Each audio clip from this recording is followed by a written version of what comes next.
Welcome back to the Podcaster's Journey. If you're new here, you may or may not know that I'm in the middle of a 90-day sprint right now to try to prove some frameworks and just my ideas and to build a system that other podcasters can follow. If you've been following along, you know that we're in the middle of this. We're actually towards the end of it. We're just a couple weeks away from ending this 90-day sprint, and I have to be honest with you guys. It's feeling heavy and it's feeling hard. And I want to acknowledge this dissonance that I've been fighting, this that something is off or something's not quite right. And I don't think I wanted to admit it to myself or to let it through. I wanted to just power through this and act like everything was fine. Because frankly, I'm not totally sure what comes next, but I know that something has to shift in order to keep this sustainable. As I've been going through this 90 days, I've been trying to prove to myself and other podcasters that I'm building a system that is sustainable for other podcasters. And last week, or maybe 2 weeks ago, I fumbled. I created something that I had not ever done in the 34 episodes that I had published up to that point. I missed a week when I was in production. And I've tried to create all these systems and all this stuff around the podcast to make sure that it was supported and make sure that that wasn't going to be the case for me, trying to prove that I have a way to help podcasters not do that sort of thing. And here I was, unable to get the podcast finished that week and recorded. By the time I got it recorded, it was like it was Friday afternoon. And so I was like, do I rush it and get it out even though it's several days late at this point, or do I just hold on to this and publish it next Tuesday? I ended up just letting it sit until next Tuesday. And so I've just been thinking a lot about the word sustainability and what that means as a podcaster and what I'm facing in my own podcast right now in this 90-day sprint towards the very end of it that's supposed to be bringing life and growth into my podcast. And instead, it's not. It's not totally burnout exactly, but it feels kind of like burnout, maybe kind of like misalignment. And the longer I go, the heavier it's getting for me. And so I had to continue to press into this idea of sustainability and this thought of what's it going to take to make this sustainable for me. And so today, that's what we're going to get into a little bit, is just talking about reflecting. This is more of a personal episode, not a lot in the tactical side of things for you as a podcaster, but just more as what I've promised from the very beginning of being an open journal and diary of my journey as a podcaster. This is definitely one of those episodes where it's just me kind of sharing off the cuff, behind the mic, not totally off the cuff because I do have an episode or an outline that I've prepared ahead of time, but the idea is that it's just kind of raw and real. It's more just me sharing insights. And if you can relate to them, great. If you can't, and this isn't for you, feel free to skip to the next episode or check out an episode further back that has more tactical advice. But for today, we're just kind of going to dive into my journey and how this has been for me for the last several weeks. So if your podcast has been feeling heavy, feeling like you're kind of burning out, misaligned with your podcast, it's just hard and you're kind of trapped by your podcast, you're not totally sure what to do. I'm not totally sure what to do either, but you could listen along just to kind of know that you're not alone and hear from another podcaster who's going through that with you. So with that kind of info out of the way, and maybe not out of the way, but out in the open, let's continue this conversation.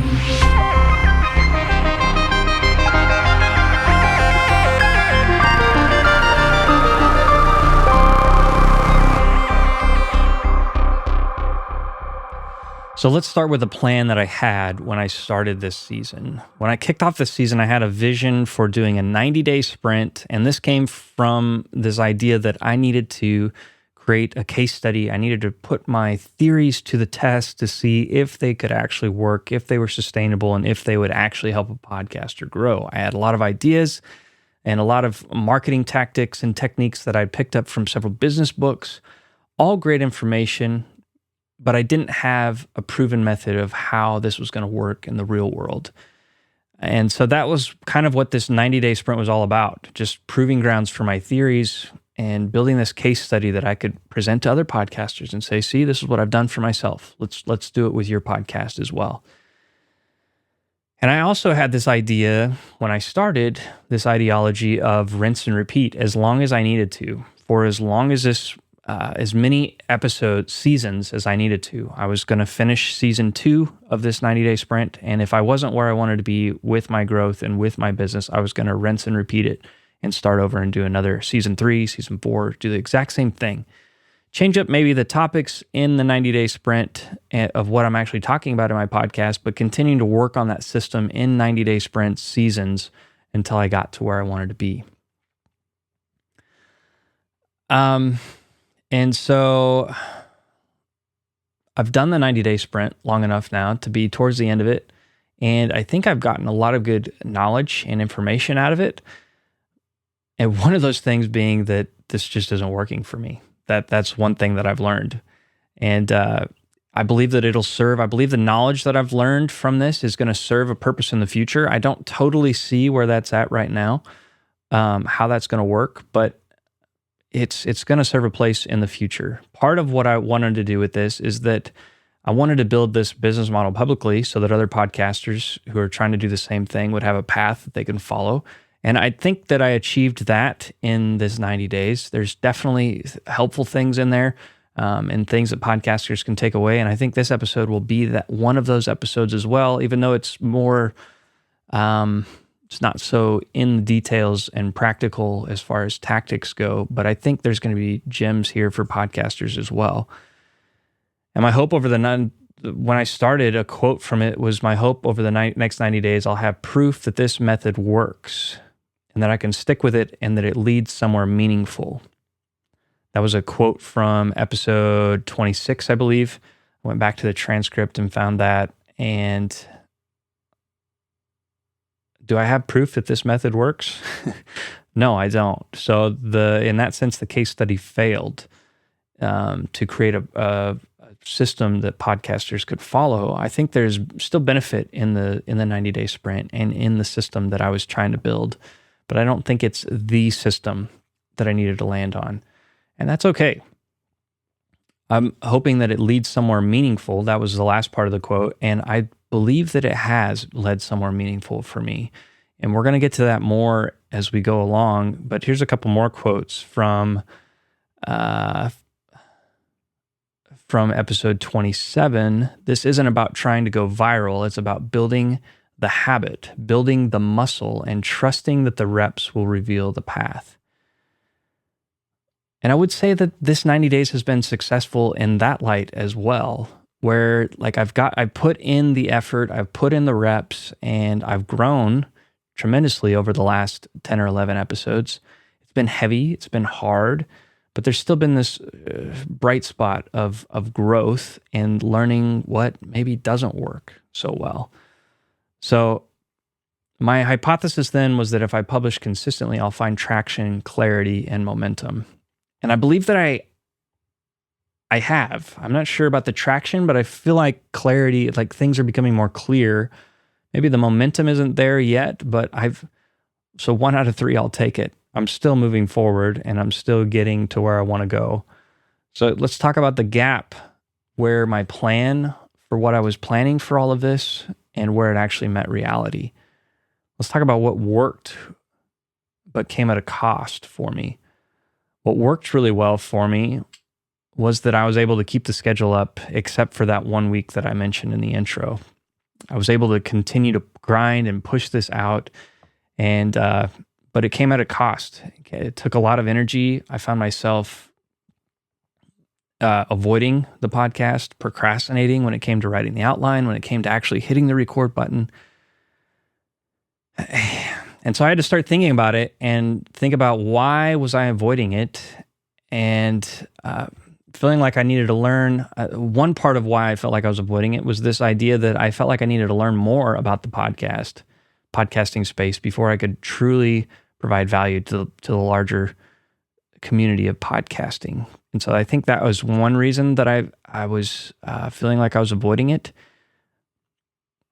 I'm an educator by nature, but it's hard to educate when you're continually trying to learn yourself and then turn around and share that back. And so I began thinking about what would be valuable for the podcasting community as a whole.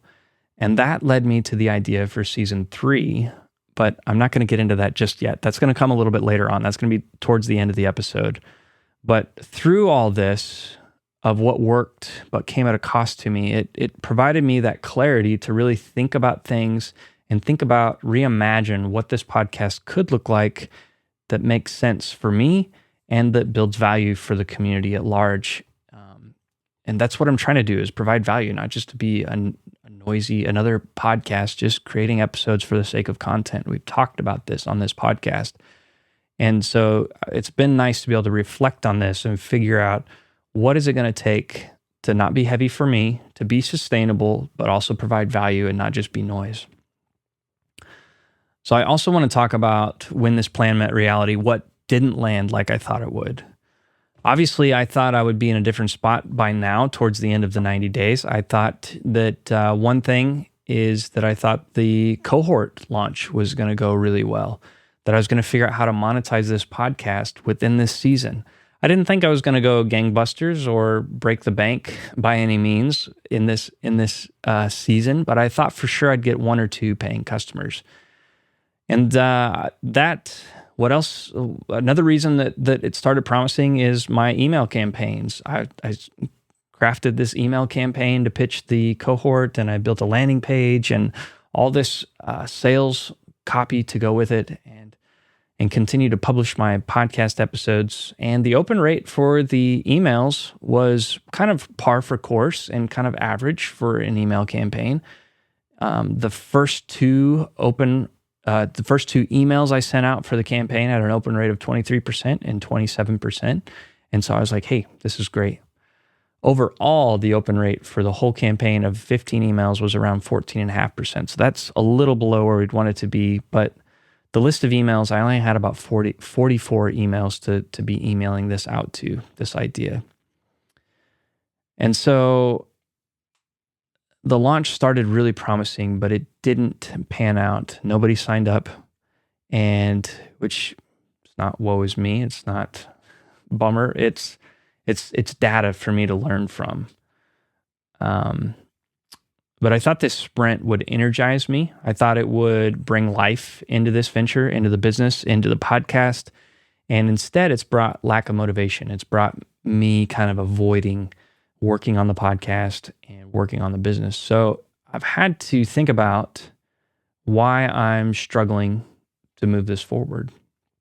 So this wasn't a failure by any means. It was just, it wasn't the full picture I thought it would be. And like I've said before, this data is going to serve a purpose. And it's important for me to understand it and work through it in the future. But for right now, I'm just holding it open-handed and saying, hey, it's not where I was thinking this was going to land, and that's great. Another thing that didn't land like I thought it would is I thought that doing this 90-day sprint would hold my feet to the fire in a different way than it did. I would say it held my feet to the fire, but like I already said, it didn't do it in a way that provided life or excitement. It was dread and procrastination. I struggle, openly, I would say I struggle with intrinsic motivation. And I thought that doing this public 90-day sprint would be, in a public fashion, would provide some of that extrinsic motivation that would be beneficial and helpful to help me move things forward in a more positive manner, or maybe in a more successful manner. But as I've thought more about this word sustainable and what it means to be a sustainable podcaster, and coupling that with all the lessons I've learned from my business coach, I'm just realizing that I don't really have the systems built in place. And if I want a different result, I've got to build different systems. And that takes time. Those systems, if they're actually going to support something, if you want to build something of substance and of value, it's not going to happen overnight. And yes, 90 days is 3 months. That's a fair bit of time to build quite a bit to support something. But I think the amount of things I was trying to build, the amount of support I was trying to build, I'm not going to be able to achieve what I was trying to support, the goal of what I was trying to support in 90 days. And one could argue that's what the iteration, the rinse and repeat was supposed to be. You build as much as you can in the 90 days, you rinse and repeat, and you do it again.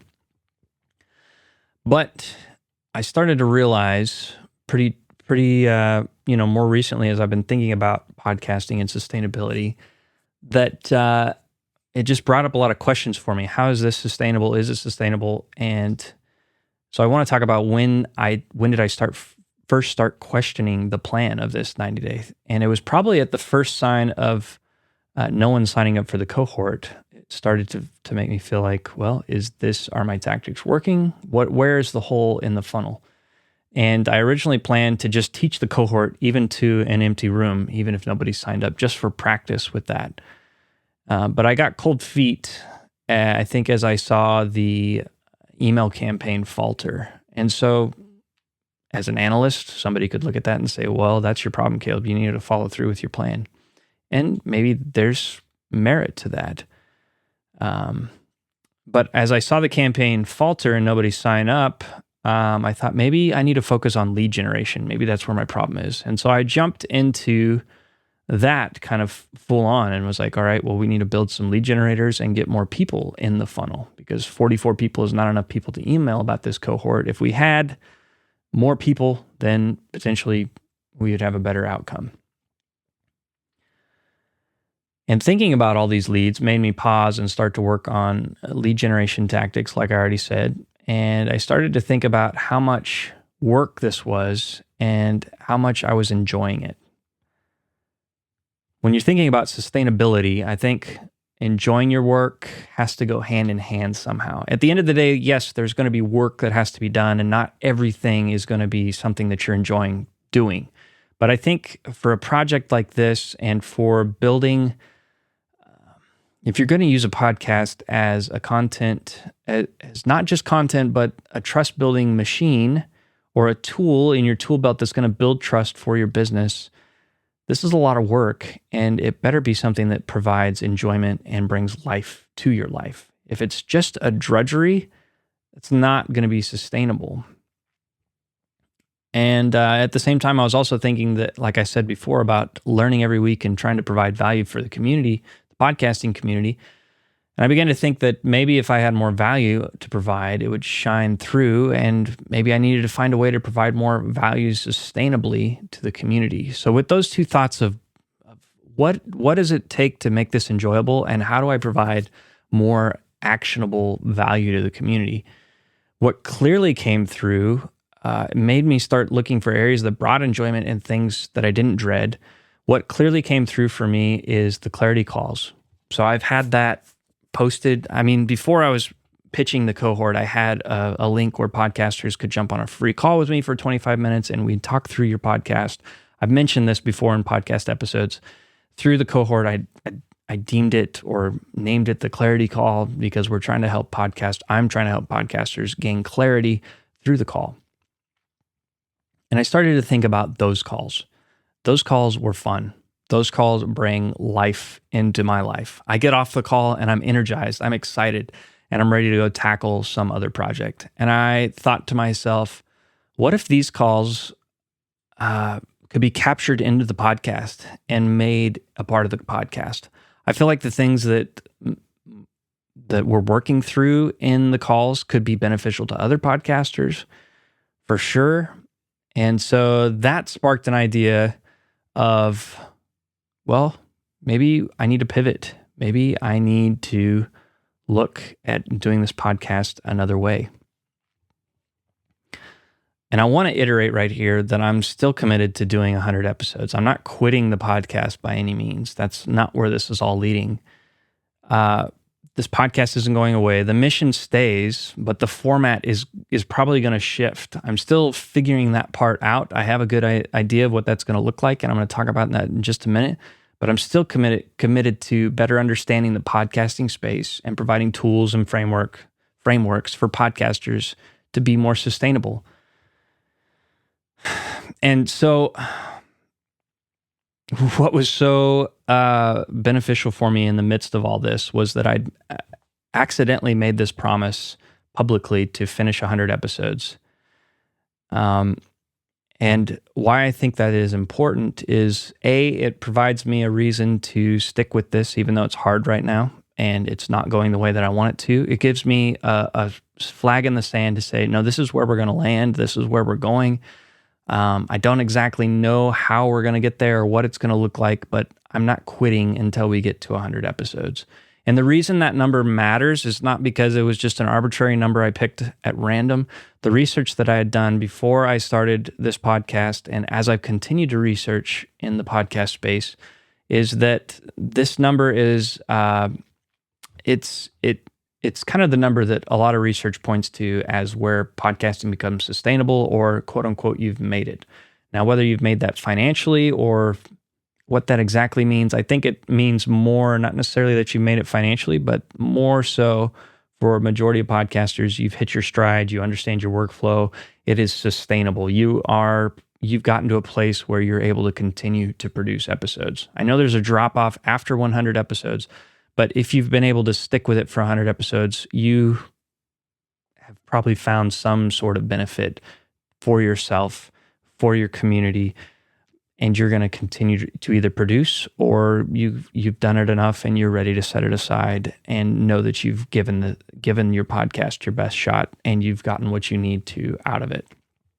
So this journey still matters to me, but I want to make it worth one continuing. So here's what this pivot might look like, and this is what I'm leaning towards for season 3, and I'm really excited about it. I can feel my face smiling a little bit more intensely and more genuinely. And so here's what season 3 could look like. The title for the season that I've coined is The Road to 100. And what I want that to be is a series of podcast interviews with podcasters who've reached 100 episodes and who have crossed that milestone, what it looks like for them, what the journey was like for them, when they almost quit, when it was really hard for them, what problems they faced, how they overcame them, and just advice for all of us who are trying to make it there.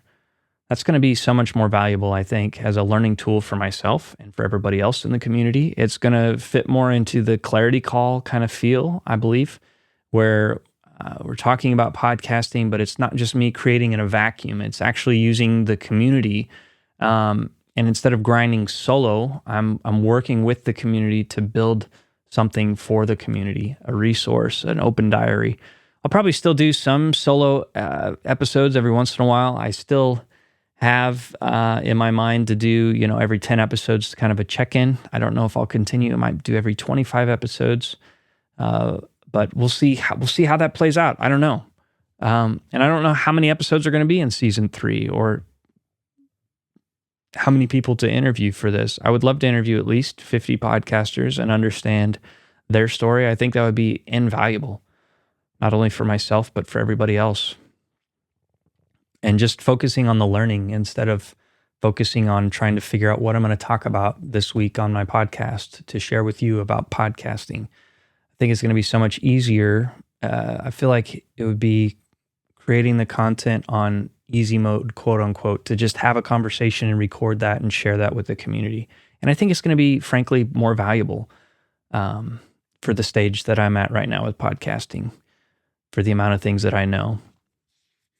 I don't want to totally erode any trust that I've gained with you as you've listened into my knowledge on podcasting. I think I have grown and learned tremendously, and I do have experience podcasting in the past, but there's people out there I haven't crossed the 100 episode mark, and that is a milestone that I'm trying to get to, and I think it's wise and prudent for me to go seek out conversations with those people.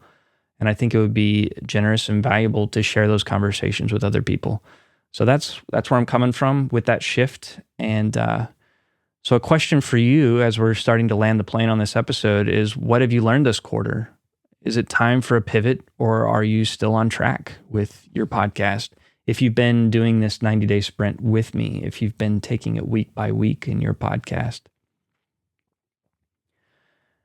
And as we're getting ready to close, if you've been feeling this too with your podcast, this heaviness, this just grind to keep it going, I just want to extend permission to you. You may not need it from me, but maybe take it as a sign to take time to pause, to reassess, and to pivot. It's okay to pivot. It's okay to figure out what you need to do next. If it's not working, figure out why it's not working. Figure out why it's heavy. And figure out a way to make it light. Figure out a way to make it enjoyable. Life is far too short to be doing things that are just heavy all the time. Again, there is work to be done in life, and there are heavy seasons we have to go through. But I think as much as possible, if we're engineering and we're in the producer's seat and we're driving this project forward, it makes so much more sense to do that from a place of joy rather than from a place of drudgery or from a place of being confined to this content calendar that you're not excited about anymore. So offer yourself grace. I'm working to offer myself grace for the week that I missed and for this not going the way that I wanted it to go. But just think about, what have you learned this quarter? Is it time for a pivot, or are you still on track? That's my question for you today.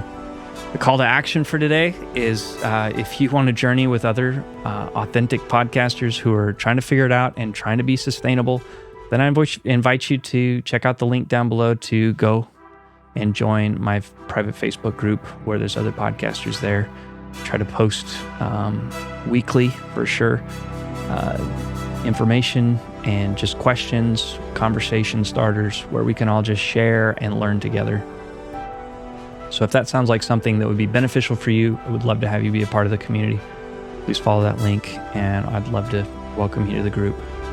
So until next time, we've got 2 more weeks of this sprint. Let's finish strong. Happy podcasting.